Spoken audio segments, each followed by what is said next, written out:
Coordinator's Corner, presented by JCW's The Burger Boys, is live on BYU TV, wherever and however you're connected. Great to have you with us in Studio C. I am Spencer Linton, sitting in for Greg Wrubell, and have the privilege of welcoming assistant head coach Ed Lamb back to Studio C after a winning weekend in Amherst, Massachusetts. How's the jet lag, Coach, after a long trip home? No, jet lag wasn't bad. We got back at a decent hour. A lot of our trips in the past, we can get home at 2, 3 in the morning, and we got home about 8:30 or 9 o'clock. Now, just recapping what BYU has done on the road this year, trips to Tampa, to Toledo, Knoxville, now Amherst, Massachusetts. What does this do for your brand playing all over the country? One of the cooler things from our perspective is that we often will outdraw the opponent's fans. Certainly wasn't the case at Tennessee, but we had a big group of BYU fans at Tennessee, and so it's really cool to make plays, to win games, and to hear our fans kind of take over the stadium with their chants and their cheers. Now, a win is always number one on your list of desired accomplishments. You take care of that against UMass, 56-24. What else do you feel like your team accomplished in that 32-point win in Massachusetts?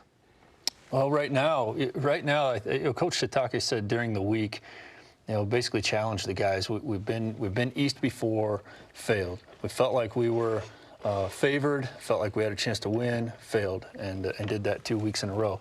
We'll never get those games back, but we have an opportunity to learn from it and prove that we can be better. And I thought that from that perspective, the boys stepped up and took care of business. So they played hard, they played well, they executed well, particularly in the first half, and got a ton of guys in the game. Every guy that was on the trip stepped on the field, and that's always a great feeling. Yeah, a record-setting second quarter, 42 points. We'll get into the particulars of that in a little bit, but now you look at 5 straight wins for BYU football. How has this win streak changed the culture of the staff and the locker room? Well, I think one of the things that on a winning streak, and usually in football, that's 3 games, right? We don't play very many, so 3 games, that's a pretty sustained level of success. And when we reach that 3 games, I really felt like that the challenge at that point would be to fight division from within, because at that point you start to get new challenges. There's all the confidence that's needed is there, but there's kind of like there starts to be some new challenges, like who gets the credit, and how much should we be winning by, and can we continue to sustain the type of effort and focus that's needed to continue to win? And from that perspective, I feel like we're doing well, and I feel like the locker room's in a healthy place, but we have to really be alert for the pitfalls of a win streak. How do you account for that? I mean, what kind of exercises do you go through to prevent a slack off, if you will? Well, I think Kalani does a really good job, and I think every year has grown in the area of, we have a playbook for offense, a playbook for defense and special teams, but then we also have a cultural playbook, a team playbook, if you will, and that he's the one that on a daily basis visits with the whole team and talks about those type of things. What are our current challenges? What are we trying to overcome? What can we accomplish this week? What are the threats to our continued success? And you want to take away a lesson from every game, and it's nice to learn through winning, especially a 32-point win when you score 49 points in the first half. But what did you learn about your team in game number 11 that maybe you didn't know up to this point? Oh, that's a great question. Probably first and foremost, I think most of our staff would agree. We got some young players. We got to see some young players in the game that haven't had that opportunity before, and so it's just impossible to duplicate in a scrimmage what we'll see in a game. And when players are playing against other guys that they don't know personally, a new type of performance comes out, and then the only way to find out is to have them in a real game. And so we get to see some of our young guys in a real game and evaluate their performance and make some predictions, some hopes for what their careers might be. It felt like just about everybody that traveled got on the field at some point, which is a very unique situation. So which of those reserve players that saw a majority of the time after halftime surprised you in a good way? Well, I would say that, obviously McChesney and Tyler Algier are getting a lot of fanfare for their performances, and I don't want to take anything away from that, but when you say surprise, like there was no surprise there, and a lot of our coaches really believed in those guys. They were in there in that moment for a reason, and the fact that they've been playing behind other players who are competent too doesn't really take away from what our expectations were. But Hayden Livingston probably made the most surprising play. He's kind of had some ups and downs as a young player playing in his freshman year, and then for him to make that stop on 3rd and goal and give us an opportunity to make a 4th and goal stop was a huge play for him. I think for his confidence, boost right there. Oh, man, that's one of the top 5 defensive plays all year when you're talking about what Hayden Livingston did. And I know it's against UMass, and there's always this mental trap, per se, when you're taking on a team that's 1-10. But it became very clear to me talking with the players and the coaches that you were not going to approach this game like, oh, well, we should win. So how did you do that? How did you keep you guys focused on the task at hand? I mentioned it before. I think Kalani set the table early in the week, like the comparisons. We can't go back and play Toledo again. We can't play South Florida. And to even insinuate that that's the same program as UMass, it's not the case. But there are some similarities. Going from west to east, significant change in time zone, playing a day game, all those things are challenges. You know, for us, the Utah time that we're used to getting up at, the pregame meal was like at 6 in the morning. You know, the wake-up call was before that. So there are a lot of challenges there, and I think that's more specifically what he was talking about, and I thought the guys just rose to the occasion. Right now we're a battle-hardened, season-hardened team, and there's some challenges to keep that going. We got to pay attention to those. As you look at the course of a season, and you think, man, we've learned a lot of lessons, we've gone through a lot of things. Does it kind of feel like you almost had to experience the lows against Toledo and South Florida to get this product? I mean, is that too simplified of an ideology, or are you buying into something like that? No, I think, regretfully so. Yeah, we obviously we have to own the results, and we had to, because we did learn that lesson that way, and we should have done a better job and not needed to learn a lesson through a loss, and that's what the great teams do. Whether we can finish it, fans and media will never really care about how you end the season, total record. Did you finish as a great team? Well, you have to have a great record, and we're not going to be undefeated. We're not going to be one of the all-time great records in the history of college football. But can we finish as a great team, and most importantly, in our own eyes, make improvements to feel like that we finish and played our 11th and 12th and 13th game as a great team? That's our goal. And you have an opportunity to win 6 games in a row, and we'll get into the specifics of San Diego State coming up on Coordinator's Corner. But take us inside, because, like you said, the fans and the media, we're left outside, and we don't kind of see the wheels turning in the nitty-gritty inside. But what happened, specifically for the staff after the South Florida loss, that has changed everything? Well, I would say the biggest change always comes from the leadership, and Kalani's the leader, and he made significant changes that week in the way that we collaborate, offense, defense, and special teams, and he made new demands, and I thought maybe more than any of those specific changes, that were made, I thought he took ownership and charge and became more of the leader that he's destined to become through time. Coaches learn, players learn over time, and he continues to get better. And I thought that was just a huge step forward for our whole program. Great stuff with that, Lamb, thus far. A friendly programming reminder: BYU football with Kalani Sitake airs Tuesdays at 8:30 Eastern, 5:30 Pacific on the BYU TV app, and Wednesdays at 1 Eastern, 10 a.m. Pacific on BYU TV. Coming up, the offensive and special teams MVPs of the week. Hear them from the coach's mouth. You're in Coordinator's Corner, brought to you by JCW's The Burger Boys.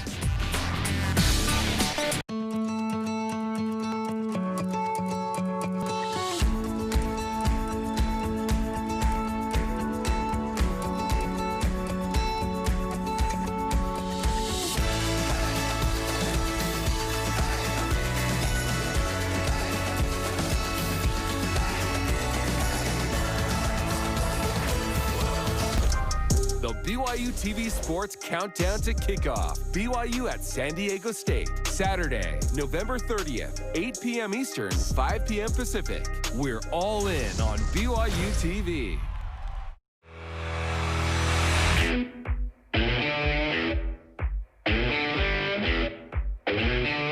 Doesn't it make you proud?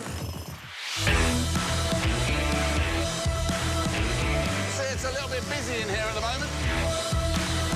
We would make do, but we don't have to make do anymore.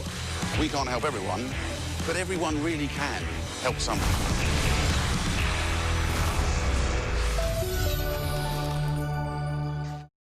Merry Christmas, baby. Sure did dream at night. Woo!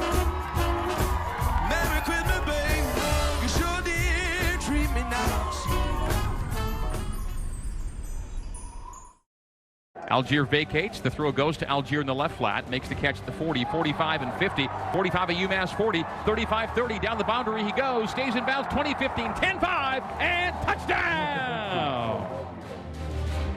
Tyler Algier from running back to linebacker, back to running back, getting the Cougars on the board in Amherst.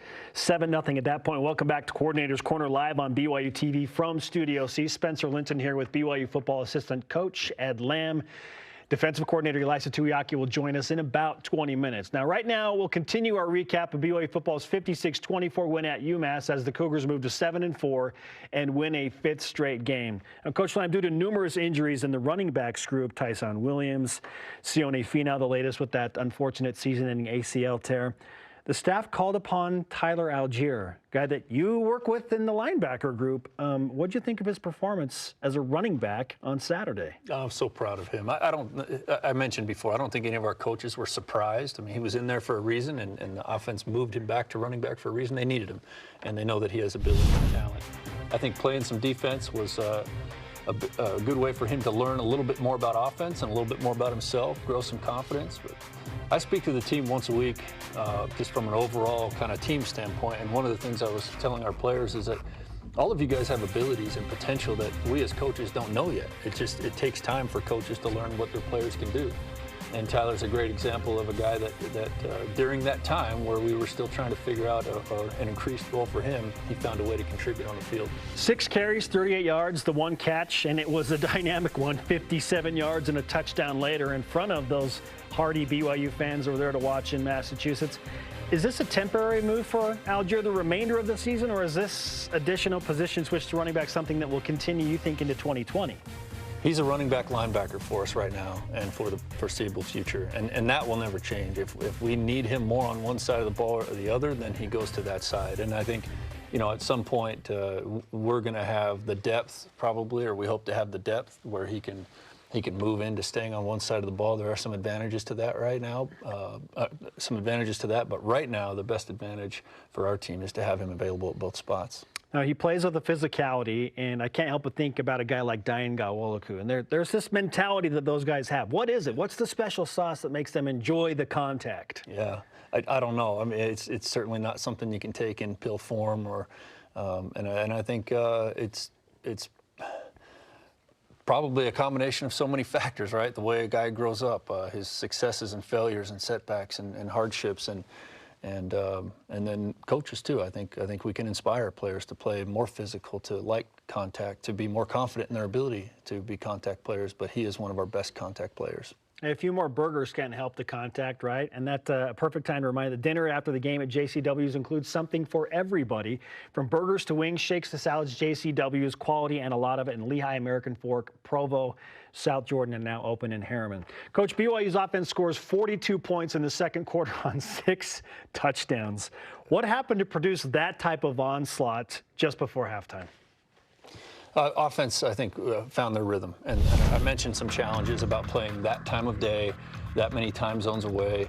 There were some timing issues early on offense and defense and special teams too, for that matter. But it's not as apparent sometimes when defense and special teams hit their stride. The offense really hit their stride, and we're connecting and nearly flawless on those in that quarter. I mean, you look at the numbers just in the second quarter alone. 42 points, 108 rushing yards, 162 passing yards, 3 for 3 on third downs, 12 first downs in the second quarter. How do you maintain something like that, knowing that a tougher defense is coming in San Diego State? I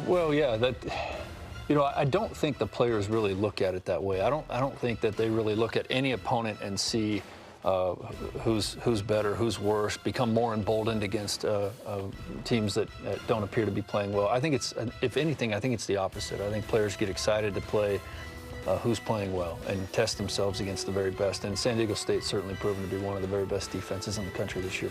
Assistant head coach Ed Lamb with us on Coordinator's Corner. Your colleague Jeff Grimes named Zach Wilson the offensive MVP this week. Hard to argue with 85% completion percentage, 17 of 20, 4 touchdowns, no interceptions. What did you think of Zach's performance against UMass? Well-deserved award. I thought his performance speaks for itself. I don't know that I could add anything to that other than, from a team perspective, the way he went out at Toledo throwing the interception, but making the tackle on the 1-yard line. And that's something that our whole team can get behind. The guys on defense and special teams protect that end zone with everything they've got, and to see Zach go over and make that tackle, he was out temporarily. He's back now, and he's got the whole team behind him because he's that type of leader. Well, Zach told me after the game his thumb feels great, 100%. He says his shoulder feels stronger than it ever has since it was surgically repaired over the summer. Is Zach back? Yes, Zach's back as far as I'm concerned, absolutely. Whatever he says, I believe. I'm a believer. All right, on to special teams now. And I know you're always talking about competing in the 3 phases of the game. Who gets your special teams award this week and why? Well, we had the player of the game on special teams was Austin Confensis, because what he did throughout the whole game. He caused a fumble on kickoff, at least partly. 2 guys hit him at the same time, Coy Harris and Austin. But he also had a tackle and just overall played a really solid game in all the special teams. Max Tooley, throughout the year, has been one of our most courageous cover guys. He just throws his body around down the field, did a great job. He got our top rock award, which usually goes to the top coverage player of the game.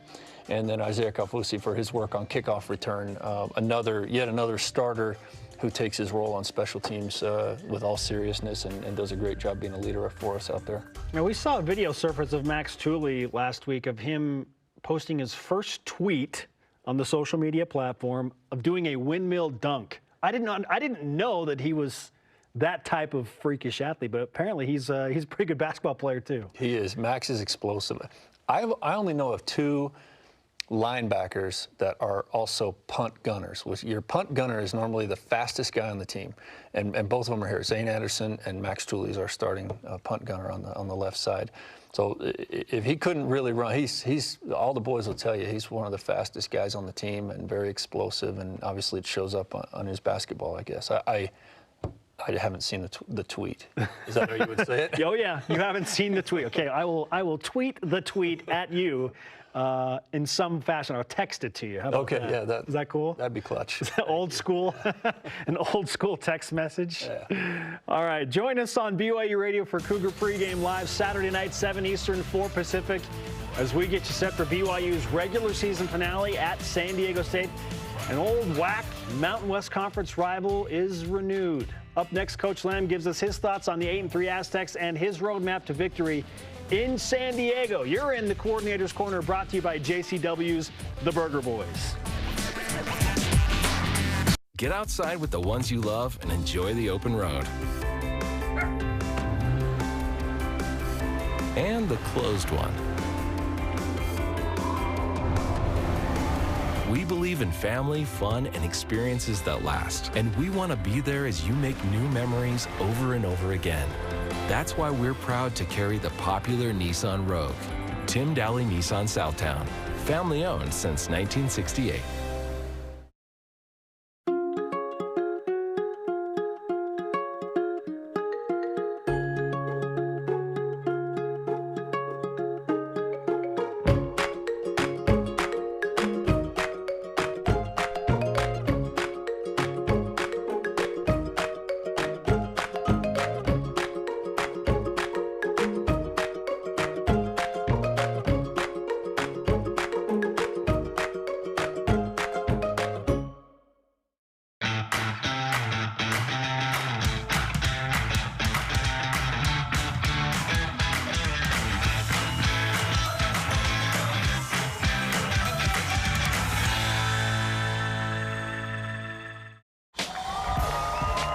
BYU football with Kalani Sitake. The coach recaps and answers your questions using the hashtag Sitake Show.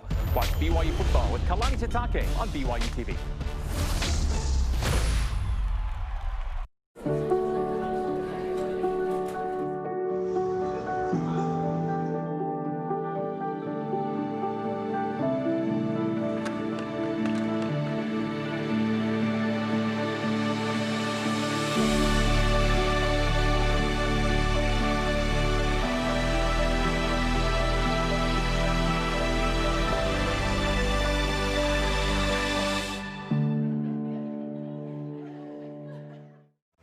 Straight stretch handoff to McChesney. Good burst by Jackson to the second level. He's bouncing off tacklers to the 30, to the 20. He'll take it to the house. 10-5 touchdown.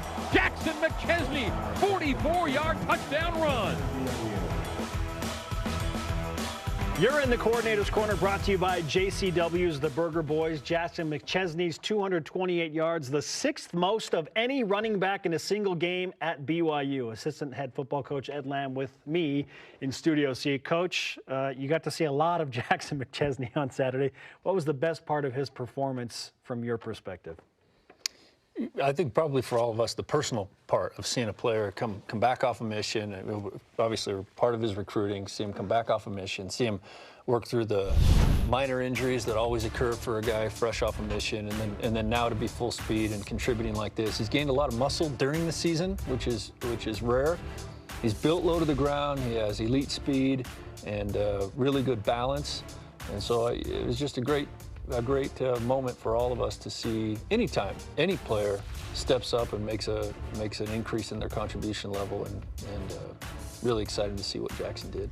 He just about broke another one late in the fourth quarter and was tripped up, and some of his teammates were giving a hard time about that, but he told me after the game, yeah, my speed's definitely not there. So, I mean, if he's doing that, what are we going to see when he is 100%? Yeah, he's powerful. And like I said, built low to the ground and powerful. So right now he's running with a lot of push-off, and I think his speed's probably better than he thinks. But his running form will improve. His knees will pick up a little bit more. He'll step out of one or two of those tackles that brought him down on Saturday. 15.2 yards per carry. My notes have that as excellent. That's pretty, we'll take that. Yeah. Like him to repeat that this week. Yeah, man, that would be a feat against San Diego State, which we will now turn our collective thoughts to, because the Cougars and Aztecs are meeting for the first time since the Poinsettia Bowl back in 2012. And I mentioned this earlier, the competition level is undoubtedly going to go up. We're talking about one of the top rush defenses in the country, I believe just behind Utah. What's your scouting report on the 8-3 Aztecs at this point? A big challenge for us. Love the way that they play football. You can just by looking at their scores, I think if you understand football, you know what kind of team they are. They will not really allow a team to run away from them very often. They play good, solid defense. They don't turn the ball over on offense. They run the ball. They're an old-fashioned huddle team, and so they're running the play clock as well. And to beat San Diego State, a team has to be completely on point in all phases of the game. What's the key to finding success against the #2 rush defense and one of the top scoring defenses in the country? The first part about that is, you know, in baseball or basketball, you would never take a 10 or 11 game stat line and start to say that that's going to be the pattern throughout the whole season, right? In football, we all make the big mistake of doing that. So number one is we don't go in there afraid to run the football. They haven't played BYU yet. We haven't played San Diego State yet. So the way that matchup happens is all determined this week and has nothing to do with the stats that are currently on the board. Based on what San Diego State has done offensively, they've been in a lot of tight games, a lot of close scoring games. This kind of feels like it very well could come down to a kick. And I want to talk about your kickers, specifically Jake Oldroyd and Skylar Southam. How are their respective confidence levels at this point of the season? Yeah, I think Jake's working through some performance issues right now, some confidence issues, and obviously started off the season much better production than he's had lately, and so an area that we have to improve, and there's a lot of different ways to improve. One thing that I'm pleased about is I feel confident about Jake's future, whatever that is, because he's still kicking the ball with great pop. It's still got great trajectory off of his foot. I mean, he's not snap hooking the ball or pushing the ball super wide. He's fairly close to his target right now. There's some small things that we have to continue to get better at with our snap, hold, and kick. And obviously, we've got a very good kicker in Skylar Southam who deserves every opportunity to compete and contribute as well. And so that's what we've got to work through this week. What's the mental approach when you are dealing with a player that is having some confidence issues, given that, I mean, he had an incredible start to a season, but now he's kind of overthinking some things. So how do you approach that mentally as his coach? Well, from a technical standpoint, usually with kickers, it's about pointing out inconsistencies. So last week I went back and looked at video from earlier in the season, both in his punting and his kicking, because he has been up and down in both of those areas, and just pointed out some things that have changed a little bit. And these guys are really like any skill sport player, a batter, a golfer, a kicker, a punter. I mean, they know their craft, and especially the way they do their craft, a lot better than any coach could know, right? I mean, who can teach Tiger Woods golf, right? But the job of the coach is to point out inconsistencies, to make suggestions, to give feedback. And so we continue to do that, and then there's some onus on him as well. And we have to have just competition is a great way to bring out the best. How similar is reviewing a kicker's style and inconsistencies there compared to reviewing, like, let's say, your own personal golf swing? Yeah, well, I think it's really similar because, and you and I have golfed together. The frustrating thing about any type of swing or skill sport is we can know exactly what we're doing wrong and continue to duplicate that mistake, right? And then when we finally make the decision, that's the mistake I'm not going to make, then some other mistake, becomes the problem. So there's a lot of different planes going on right there, a lot of different dynamics, a lot of different geometry, and really we just have to stick with him, show confidence in his long-term ability, and we're committed to Jake long-term, and he will be a great kicker here. How would you explain the overall vibe of the team right now after 5 straight wins, knowing that a really tough road challenge is going to happen against San Diego State? I think I'll find a lot about that this afternoon. I think it's always day-to-day with a group of young players, young guys, and it's always a new evaluation. So on Monday, we'll determine how they practice, what their concentration focus level is in the meetings and the practice and effort level, and then on Tuesday it'll be a new evaluation, and we need every day to be as good as it can be. Depth is always a buzzword. And you want depth because you don't want much fall off from your 1s to your 2s and your 2s to your 3s. Where is BYU in that realm in terms of where you want to be as a program? I think that's one of the reasons we've gotten a lot better is our depth is young. And so young guys learn at a faster rate than older veterans do. And then they're going to come into the season a little less prepared than an older veteran would, but they also have a long runway out in front of them. And I think our team, the depth of our team, the quality of the depth has really improved. We got quickly in this last game, we got quickly into our third units on defense and on some of the offensive positions as well. So that was great to see guys, not just backups getting quality playing time, but backups to the backups. And from what I've gathered, you got some work to do, and you're excited to do that work with those young guys. Absolutely, yeah. We can feel great about all of our play calls and how well they were working in the first half. But really, it's about players. It always is. And so a great reminder for us too that we've got to be better coaches. We've got to improve our players, and we've got to improve our ability to coach in every phase. All right, let's finish with this. And you've mentioned some keys already, but let's kind of summarize it up. What are the keys to beating San Diego State and making it 6 in a row? Number one, if the game is tight, we have to feel comfortable in that position, and that we haven't had that now for a couple of weeks, and we need to feel very good about our ability to finish and close. It doesn't have to be tight. We don't have to make it tight. There's nothing in the rule book that says we have to make it close, but we have to recognize that our opponent this week is very good at keeping the game close. Coach, great to talk with you and have you back on Coordinator's Corner. Thanks for letting me hang out, man. Yeah, right. I'm trying not to get too comfortable, so I know Greg will be back to do this again, but it's great to have the opportunity. Yeah, great to visit with you, Spencer. All right. Watch Countdown to Kickoff live on BYU TV this Saturday, 8 Eastern, 5 Pacific. I'll be live in San Diego on the sidelines with David Nixon, Dave McCann, Blaine Fowler, Tanner Mangum, and Mitch Matthews will compose our studio team. Countdown to Kickoff this Saturday, 8 p.m. Eastern. Coming up, defensive coordinator Elisa Tuiaki addresses BYU's first half defensive dominance at UMass, plus his thoughts on how the reserves perform. More Coordinator's Corner right after the break.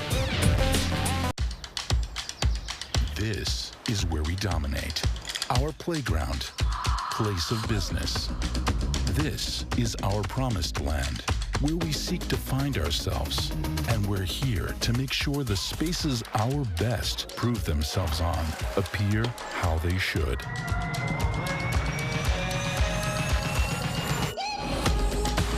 Intermountain Healthcare, official medical provider for BYU Athletics. Whether it's for you or for them. For you or for them. For you or for them. You can find it here. This show is just candy to Cougar football fans. People think we rehearse it, which we do not. When we watch film together, I get to sit down and watch film with other guys that really know the game. And we wanted to have a show that would take fans behind the scenes and give them a look at the technical aspects of the BYU football program that they might not otherwise have a chance to see. Because it provides an opportunity for fans to kind of dive into the game. There's so much strategy that's involved, and fans get to see that. Come Tuesday night, we're going to break it down, what worked, what didn't work, and we will teach you what's happening down on the field. The little technique things, like where's the defensive back's hand position supposed to be? Where's their foot supposed to be? How do they redirect the guy this way? What's this linebacker supposed to do? It's just a bunch of football guys talking football, and it's really fun.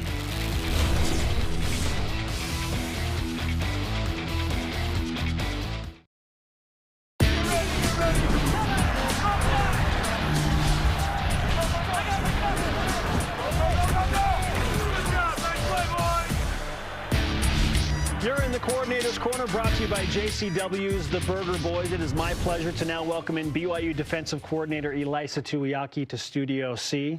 Coach, how you feeling after a long flight home, but a winning weekend against UMass? Yeah, always good to win. So happy to be back, happy to be on. Looking fresh, 5 straight wins. BYU puts together one of the more memorable first halves in recent memory, 49-0. Could have been 52-0 if that field goal doesn't hit the upright from Jake Oldroyd. But let's break up your thoughts into 2 halves. What'd you think of your first team defense specifically in the first half? I thought it was stellar. I thought that they played, exactly as we have anticipated. I thought that we could get out there and really get after them. And we went into halftime. We always look at the stats. And, they had 3 yards passing and 13 yards rushing. And we were really excited about where we were at and thought that it'd be a good time to pull a lot of guys out and get some young guys some experience after that. Well, that certainly happened. Now, I know it's UMass. It's no secret UMass has struggled mightily this year. But you still have to go out and execute and do your assignments, and it felt like BYU really did that in the first half. Yeah, you really just got to focus on yourself. Whether a team is playing really well on the other side of the ball or whether they're not playing well, it's really no concern of yours. The concern of yours is to make sure that you get out there and play to the best of your ability, make sure that your kids are executing, and make sure that we're playing well on our side of the ball, and I thought that we did in the first half. 31 total yards, a couple of takeaways. That's crazy. Oh, okay. Those stats are a little bit different from the ones that we saw in the first half, but it's still good. That's really, really good. You should go with the ones that you want to. You know what? I think it was 13 total yards rushing. So it's 13? Okay. That's what the sheet showed when we were at halftime, so. Okay, very good. Hey, like I said, you use what's convenient for you. Now, it was a unique opportunity for a lot of your young guys to get in the second half, and their inexperience understandably showed, but how would you assess that opportunity overall for those guys to come in, and how did they perform? Yeah, there were a lot of things that needed to be improved, and I think that when you have those opportunities, it's always there's always mixed feelings, right? Like you'd like to pitch a shutout, you like to keep them down, and you like to trust that the other guys coming in can do it, but it's also you really want to just continue to remind yourself in the middle of the game that there are guys that are getting reps that when you come back on Monday and watch film with them, you're saying, hey, you know what? This is what we talked about leading up in the week, and these are some of the mistakes that showed back up that maybe showed up in practice that you've got to tighten up. And the speed of the game, no matter who you're playing, the speed of the game is always going to be a little bit faster than what they anticipate. Certain angles that missed tackles happen, all those things. There's a lot of really, really good things that you get by getting those guys in, because they're going to be your future eventually. And so we've got those reps for those guys to get is really, really important for them to have. You have a lot of film to watch on a lot of guys because of this game. Which of your less experienced players stood out in your film review? A couple of the young safeties, and maybe the safeties that had some playing time early in the year that got back in basically with the backups and with the 2s and 3s. Hayden Livingston had a big time stop on a third down that put us in fourth down, and we got out of that drive.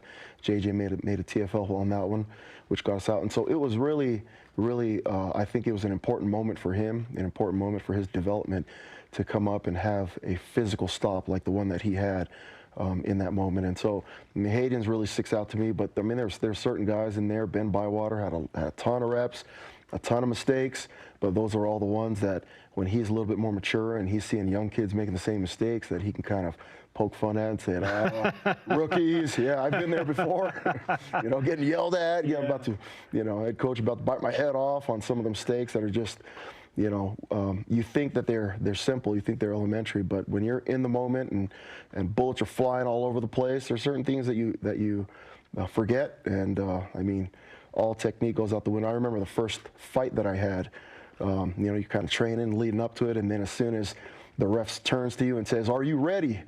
everything's out the door. It turns back into a street brawl. It's as if you hadn't trained at all. And it's the same for a lot of these young guys. It's just ring time or field time is so important for somebody to start to play with poise, start to play with technique when it matters, and those are all going to be really important reps for them in the future. Yeah, calm amidst the chaos, right? Yeah, yep. That's a real skill, whether it's in a fight or whether you're cool under pressure on TV, man. Like, you get reps. Talking. It's like whatever.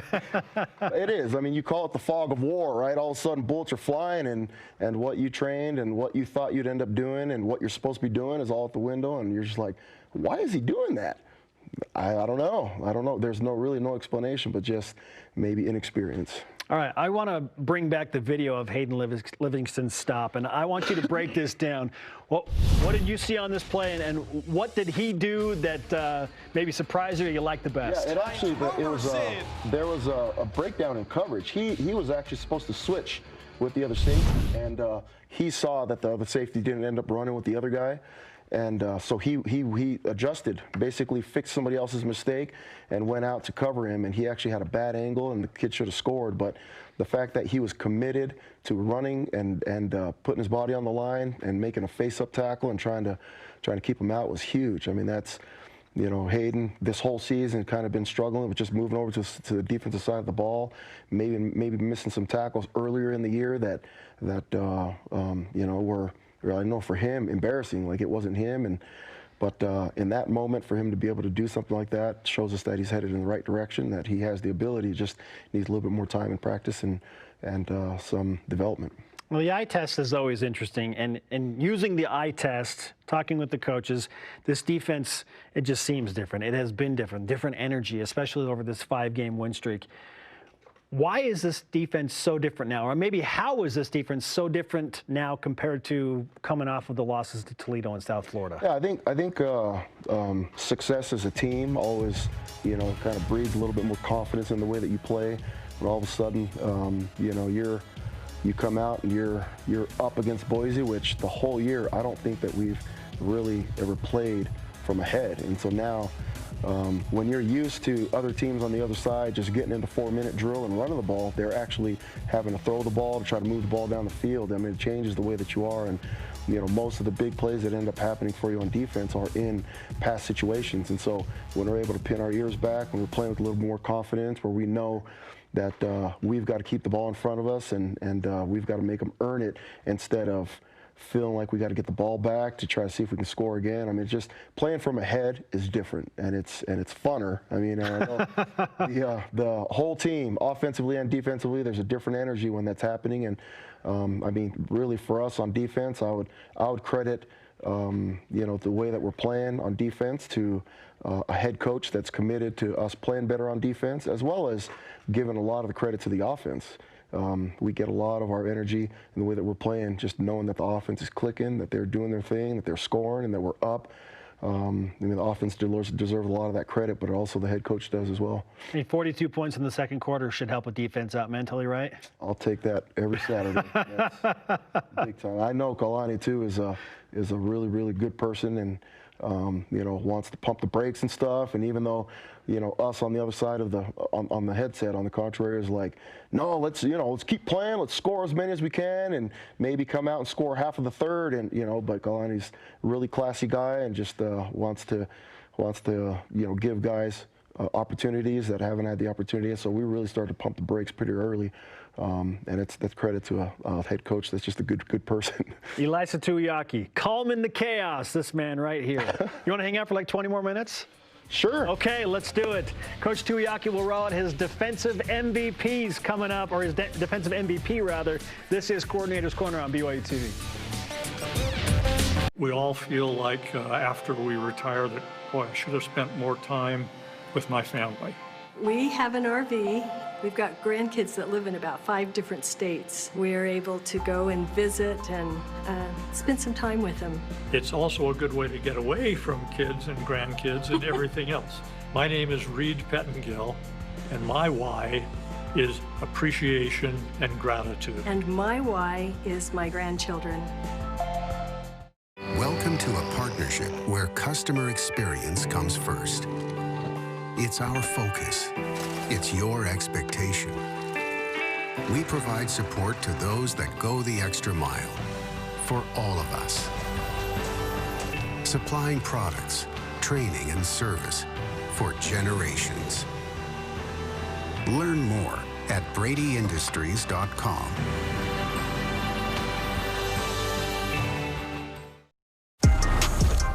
The BYU TV Sports Countdown to Kickoff. BYU at San Diego State. Saturday, November 30th, 8 p.m. Eastern, 5 p.m. Pacific. We're all in on BYU TV. Catherine Rush, what do you know about coaching? Ball movement and teamwork. That's how we break the press. Faster, faster, faster! Are you suggesting that our girls will become athletes? They want to win, yes. You know why teams win? Talent, trust. Trust is why teams win.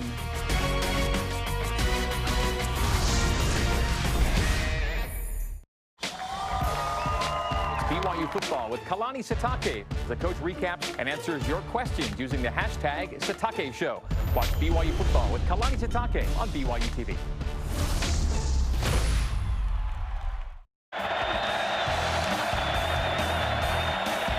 And it's picked off. An interception, and maybe J.J. Nwigwe who picked it off. J.J. Nwigwe comes up with the INT. Yes, he does. Welcome back to Coordinator's Corner on BYU TV. I'm Spencer Linton alongside BYU defensive coordinator Elisa Tuiaki. BYU football winners of 5 straight after dominating UMass 56-24. Coach, we just saw that interception highlight from J.J. Nwigwe. He told me after the game he couldn't believe it came right to him, but was quick to point out that Kairos Tonga played a nice role in that result. What did you see on that specific play? It looked like it pinged off his face mask into his chest and right into his hand. No, he did a great job. Did a great job. I know that the way that he's given Kairos credit for something that Kairos may or may not have affected, and it just tells a lot about this group, these boys. They all love each other. They all want to give each other credit out in public, and then in the room, just when nobody else is looking, they're all kind of making fun of each other and rousing each other and just having a good time. And so it's been a fun group to coach for sure. You caused a lot of disruption on Saturday. Why was that? What allowed you to cause so much disruption against UMass? I thought that everyone just did their jobs, and we still, the way that you guys look at it, we may have caused a lot of disruption, but we missed a lot of big plays. Really, we missed 5 sacks. We just, let the quarterback out and just one thing. So we had to do better. I know that as we look at it as coaches, it's all the things that stick out are always the things that we need to correct. We have to do a better job of making the plays when we're there. But when we are making plays and everybody's doing what they're supposed to be doing, then certainly capable of doing a lot of disruptive things. It's always a challenge to create energy on a road, and especially in an environment where, UMass isn't doing well. They don't bring a lot of fans to the game. But it felt like there was energy on the sideline, and certainly for the 2,000 to 3,000 BYU fans that were there. Yeah. Would you attribute that directly to disruptive plays and turnovers? I think there's always several things that you look at. I mean, I think we travel well. That's always been a fun thing, no matter where we go. And we've gone to the East Coast 4 times now, and the way that BYU fans travel is always really exciting. And we thank those fans. If you guys are all listening, thank you for being supportive and being out there. I mean, BYU fans are true, and they're really out there, and they do a really good job coming to some of these venues that we don't think anybody's going to show up to. And so that's been exciting. But also when you're playing well on both sides of the ball, it just breeds a little bit more energy. It's always fun when you're winning and when you're clicking on both sides of the ball. I know you're excited about a lot of the individual performances, but who stood out the most? Who's the defensive MVP from the game against UMass? You can always say Diane, because for Diane it's another day in the office, and he is such a tremendous player. But we picked JJ Nwigwe this week. He had the interception, but he also had a big time 4th down stop after Hayden Livingston's stop on 3rd down. He came out and had a tackle, and just a really good job. And is a guy, defensive linemen sometimes are like corners, where if the ball's not thrown to your side, you don't really stick out. You're not a person that really shows up, and that's a good thing for a corner and for a defensive lineman. When you're taking up blocks or eating up blocks, holding line of scrimmage and doing those types of things, it really nobody sees it. And the way that he's played, how stout he's played, just what he's brought to the table. We ended up losing Bracken really in the first quarter, and JJ had to play. We didn't travel. Some of the other guys like Lorenzo just wanted to see if we can get him healthy. And so we were down a couple of D tackles, but he stepped up and just played a tremendous role all day. Well, let's talk about Bracken because you bring up his name. What's his status? How's the injury? And can we expect him to play against San Diego State in the bowl game? According to Bracken, he's going to play. We'll see. We still haven't heard back. Still haven't heard back on what it is, and I haven't talked to the trainers or anything. I think, if it's a person that can will himself by his own faith to play, Bracken's a guy that can do it, and so plan on him playing.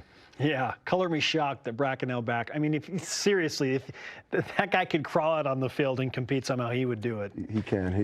He will. He's that type of mentality. Now, I asked Coach Lamb this earlier, but I'd like to hear your thoughts on it as well. How have 5 straight wins changed the culture of the team, and specifically the defense?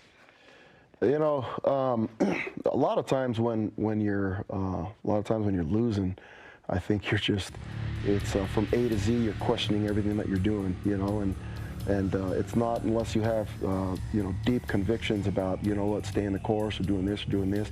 There's always just questions about what you're doing. Do you need to blitz more? Do you need to, do drop 8 more? Do you need to do this? Is this guy playing right? Should we change the way that we're coaching? There's always questions that are coming up. And so I think that when you're winning and, you're really holding offenses down and you're doing a really good job, some of those questions go away because you start to really feel confident about the way the kids are playing, the calls that you're making, and really you can't do wrong when you're putting up close to 50 points on a team, before halftime. And so definitely, building confidence in the offense and the defense, confidently, or looking at each other and putting more trust in each other as far as we'll go out there and do our deal. We know you're going out there doing your deal, and we're winning as a team now.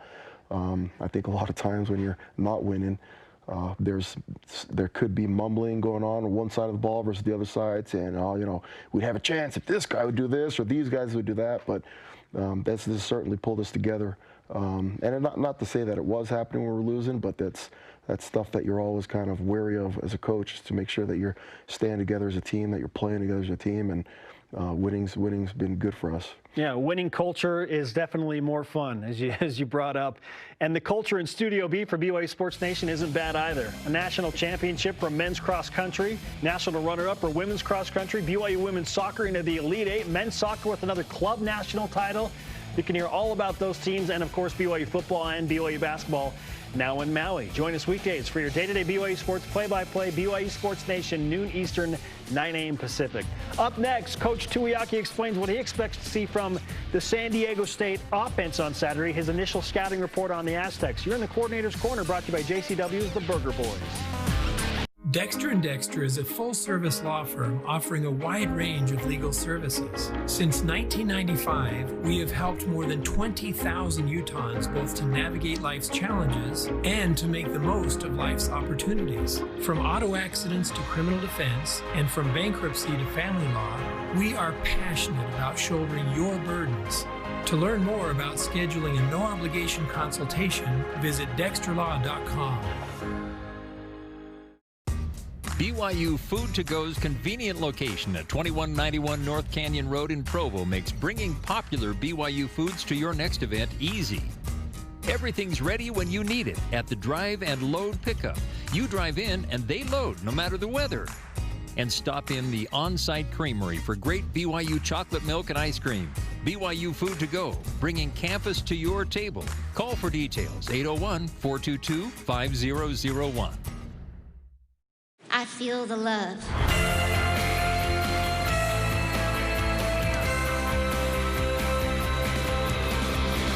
Christmas music is, it's a healer. Sometimes it feels like a holy moment. Sometimes it's a really fun moment. You're in for a wonderful Christmas ride. Compassion, understanding, and love for all people.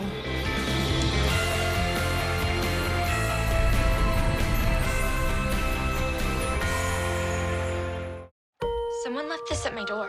Christmas jar. Some people have now been inspired to start jars of their own. Where do you think this idea came from? And that's what I want to figure out and write about. There is a long history of journalists in this country going undercover for the sake of a good story. This jar filled with change. It renewed my faith. These jars are proof that the magic of Christmas is real.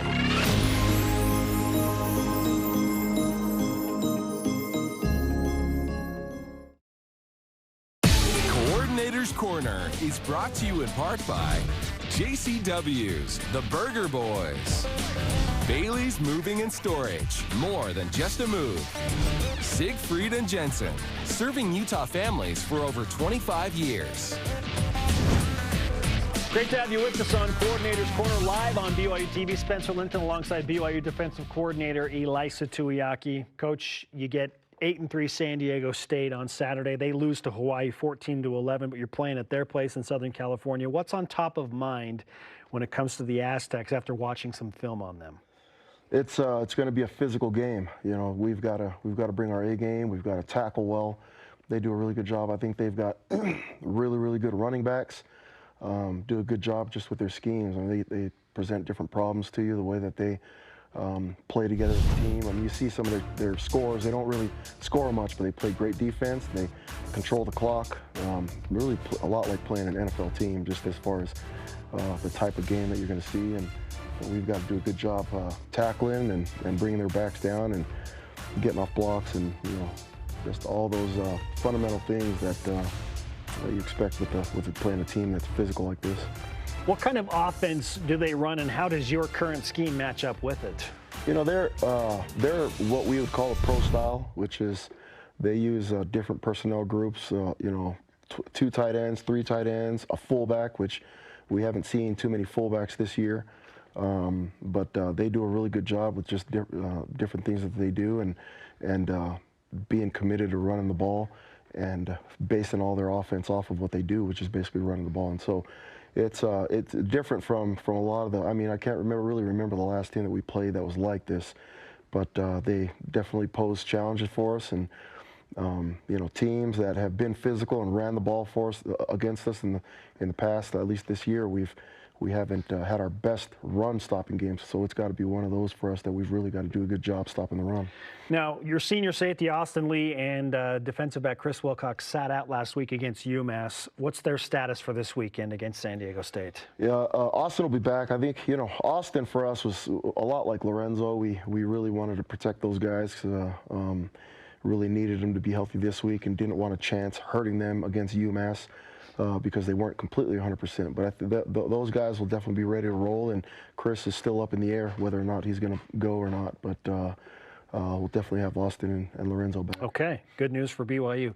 Now, finally, what's the position matchup that you look forward to most in Saturday's game at San Diego State? It's for teams like this, it's the front matchup. It's O-line versus D-line on both sides of the ball. They're they are a really, really good defense. Rocky Long's done a good job just with all the defenses that I've seen, at least even when he was at New Mexico, and just different looks, different schemes, but also just tough defensive linemen. And you know, we pride ourselves on our side of the ball as well, being tough defensively up front. And so I think that'll be a fun matchup to watch. It's like when you're watching a fight, an MMA fight, there are some people that you're just looking for the knockouts, right? Like, let's see some people get knocked out, but there are other people that really enjoy the ground game. It's like you can see the intricate parts of just what's going on with jiu-jitsu and all that stuff. And I think this is a lot like it. If you may get bored, but I'm a guy that when I'm watching a fight, I love watching the grappling and kind of what's going on. There's the same thing. It's the boring part of it, which is watching the front go after it, and some of the techniques that they're seeing and schemes that may not have shown up on film. It's all of a sudden that they're doing that you have to adjust to.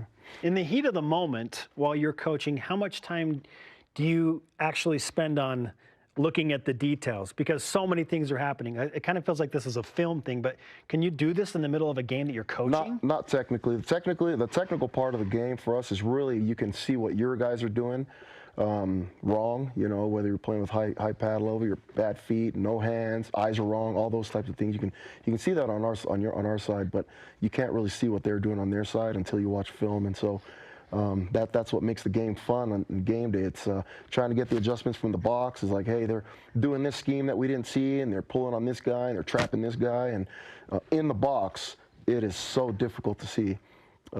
Just in the trenches, just what the adjustments are, and you go back and you watch film, you're like, oh, son of a gun, they were doing this, and I thought it was this. Like that's fun to be part of. Coach, it's been great to have you. I'm hoping that there's no rain in San Diego for the game. It's going to be rainy when we get down there, but I don't know. Maybe you prefer to play in the rain. You want some raining at San Diego State? If you want it, then I want it. If you don't, then I don't either. You don't. Didn't you already have your fill of rain in San Diego in the Poinsettia Bowl? Yeah, made a bad decision, came out with no jacket or nothing, just a polo, and I was drenched. Coach Lamb's idea. Come on, guys, we're tough. Let's go out with a polo. We all came out, and he had a jacket on. He did us like that. So. Oh, that's hilarious. Coach, thanks for hanging out, man. Thank you. Great to catch up with you. Great to be on. Best of luck against San Diego State. All right, that'll do it for this week's edition of Coordinator's Corner. The season finale, for that matter, for Elisa Tuiaki and Ed Lamb. I'm Spencer Linton saying so long from Studio C. We'll see you tomorrow morning on BYU Sports Nation. Go Cougs as they take on the Aztecs this week.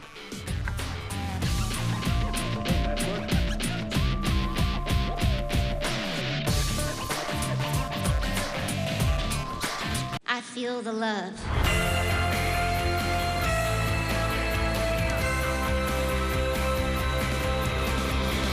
Christmas music is, it's a healer. Sometimes it feels like a holy moment. Sometimes it's a really fun moment. You're in for a wonderful Christmas ride. Compassion, understanding, and love for all people.